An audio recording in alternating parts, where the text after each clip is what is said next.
Hello, my name is Tim Pitts, technical trainer with Speed Queen. Today we're going to be covering top load washer installation, how to install it from just getting it out of the box to getting it hooked up in the customer's home. When you take one of our top loader wash machines out of the box, as soon as you remove the bottom of the box, the shipping plug is going to come out. And we're going to want this back in the machine before the machine is brought into the house. So going any steps, bumps or anything, the inside of that machine isn't moving and wrecking things. So we're going to install the shipping plug back into the machine. So we just need to tip the machine back slightly and reach right in the middle of the machine, snap that back in. Now the shipping plug and the shipping brace is in here, and now it's set to take into the customer's home. So now we're gonna take the cart, we're gonna get our appliance dolly. And on top load washers, always put the appliance dolly on the back of the machine so we can tip it ahead a little bit, get our dolly underneath. We're gonna wanna take the strap so we have control of the machine as we go in. We're gonna wanna get this strap tightened. Now we're ready to take it into the customer's home. So again, we're gonna just get it to the customer's home and we're gonna get it positioned near the spot that we're gonna hook it up. And now we can remove the dolly from the machine.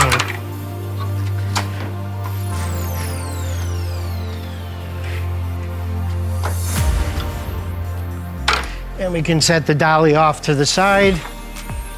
Once we get to this spot here, now the shipping materials can come out. So we're gonna go back down underneath and we're gonna remove that plug we just put back in.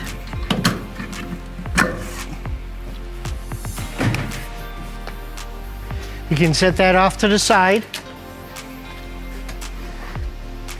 And then your literature packet with the rubber feet to put on the bottom of those metal feet, the screens for the hose washers, gaskets, are all in this literature packet. It's the adapter for the hose for putting in the standpipe. And then we'll take the front and we'll take the shipping brace off. This is not for a mini load size. This is a shipping brace only. We can close our lid back down. Now we're gonna go to the back of the machine. We're gonna get our hoses hooked up. Our hot water hose is gonna be the first hose to go onto the machine. So we're gonna open up our literature packet. You get two gaskets that have screens in them. You get two that are just regular gaskets. We're gonna put those in. Put that in one end of the hot water hose. And then we're with the other end, we're gonna put the screen in the hose and we'll get those seated in. The cone is facing out of the hose to make sure it's put that way. And don't try putting that back in where the hose is facing here. It's gonna catch a lot of debris and it's gonna plug up right away. So we can go to the back of the machine to install this now. We're gonna hook up the hose to the machine now.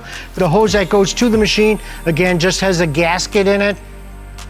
And the other end with the screen in it is gonna go to the connector here. So now we're gonna move this hose over so we can get at that water valve. And when putting the hose on a water valve on the back of the machine, we're gonna go hand tight, so as tight as we can get it with our hand. Then we're gonna take a channel locks pliers. So it's hand tight, quarter turn.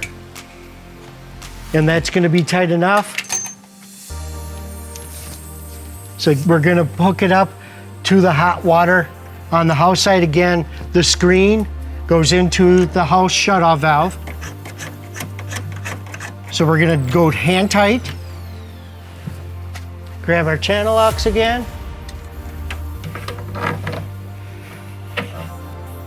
Quarter turn. Then we're gonna take our cold water hose, one end of the hose, we're gonna put the gasket in here. The other end of the hose with the screen, we're gonna put it in here. Now we're gonna go to the back of the machine again, and we're gonna put the cold water hose to the back of the machine. Hand tight. take your channel locks and quarter turn. Now we're gonna hook the end with the screen up to the shutoff in the house. Hand tight.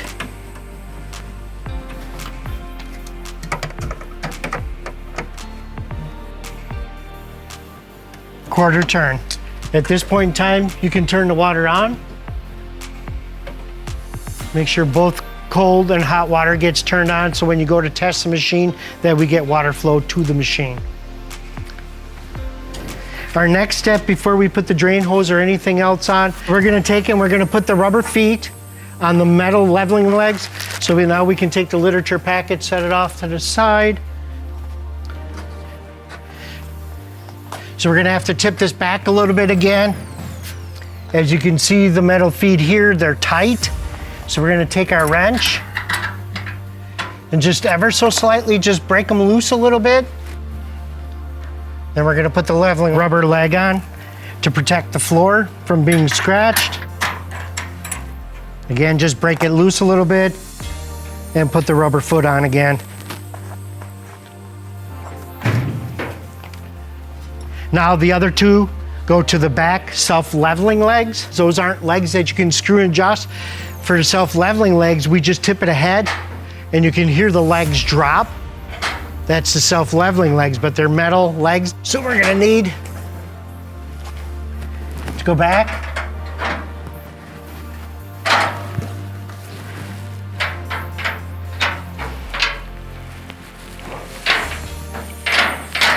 And put those rubber feet on there.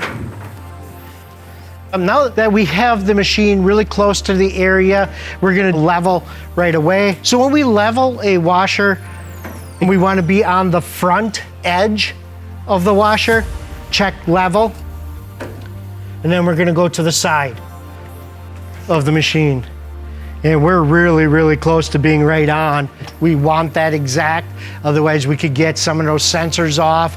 On this machine, you know, this machine doesn't have the out of balance switch. The TRs do have the out of balance switch. So again, these machines need to be perfectly level.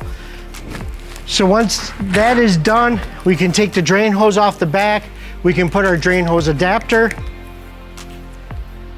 on. This is just to help hold this drain hose into the standpipe for when it's pumping out water. If you don't have the space in there, we can take that gooseneck off and see if we can get the space now to get that in that standpipe. And we do, so that's in that standpipe. As you can see, we have a little bead tie that comes in that literature packet also. That goes around the drain hose and around one of the hoses. Just push that in there and then pull it towards you, and that helps hold that drain hose into place. So that beaded tie is right there to help hold that drain hose into place so it can't pop out when it starts draining. Next, there's a tie on here that holds the cord. We're gonna wanna take that off. Then we can plug the machine in. Then we're gonna take the machine and we're gonna set it back into place, right where they want the machine. We're gonna take the level again and we're gonna check our level front to back. Try using the factory edge to set that on. That's perfectly level there. And that's perfectly level there. Once we got that level, now we're gonna take our lock nut wrench. We're gonna tip that machine back again. And we're gonna lock that nut. And then go to the other side and lock that nut. Now those front leveling legs are locked into place. We're gonna take the washer, tip it ahead like that. You can hear the self-leveling legs drop. Now it's self-leveled. Again, we'll take one more step and we'll check that levelness. Perfectly level. Perfectly level. Your top load washer is installed. Now that we have the top load washer leveled, water's hooked up, drain's hooked up, we're plugged in, everything is all set. Now we're gonna wanna test the washer. So we're gonna turn it and we're gonna go to a heavy duty cycle. We're gonna select cold and then we're gonna start the machine and we're gonna check, make sure that we have cold water coming in. So you can actually put your hand on the hose, you can feel the cold water running through the hose. It's gonna start turning cold. Once we've verified it's cold, we're gonna switch over to hot, and we're just gonna check to make sure we got hot water coming in on the hot water hose. Once that is all done, we're gonna let it fill to the level. On a TC5 here, it's gonna be a medium-sized load as the default, and we're gonna let it fill to that. We're gonna let it start agitating, make sure that everything in the washer is working perfectly fine. It's filling to the right level. Once it starts agitating, we can cancel. We hold the start 3 seconds. You'll see all the blue lights, that means we're canceled. Now we're gonna take the knob and we're gonna turn it and we're gonna go to spin and now start. And we're gonna spin all the water out that was in the machine. So we're checking the drain pump and everything, make sure everything is working properly. So once that water's all out, you can hear it to start ramping up and spin. We can touch and release the start, and we can hold it for 3 seconds again. You'll see the 3 blue lights and it's canceled. Now we check to make sure hot was hot, cold was cold. So now we're gonna wanna check and run our finger underneath the fitting here to see if we have any leaks. Same with the back of the machine. We're just gonna run our hand underneath those hoses, check to make sure none of it's dripping. Again, just run your hand underneath the hoses and you're gonna feel moisture on your hand. And if you have moisture, again, just slightly tighten those to the point where they're not leaking. And there you have it, your top load washer is installed.